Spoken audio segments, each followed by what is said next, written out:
আমাদের ভোটকর্মী পিএল ঐক্যমঞ্চ প্রথম থেকেই কিন্তু একেবারেই এসআইআর পক্ষে দাঁড়িয়েছে এবং এসআইআরটা হোক সফলভাবে, সেটা আমরা কিন্তু অ্যাডভোকেট করেছি। এবং আমাদের বিএলওরা যারা বিভিন্ন ফিল্ডে কাজ করছেন, আপনারা সবাই জানেন, ইতিমধ্যে তথ্য পাবলিশ করেছে নির্বাচন কমিশন এবং আমাদের সিও দপ্তর।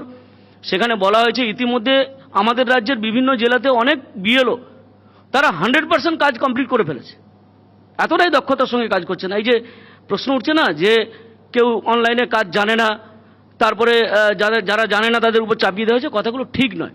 আমি পরের ধাপে সেগুলো আসছি।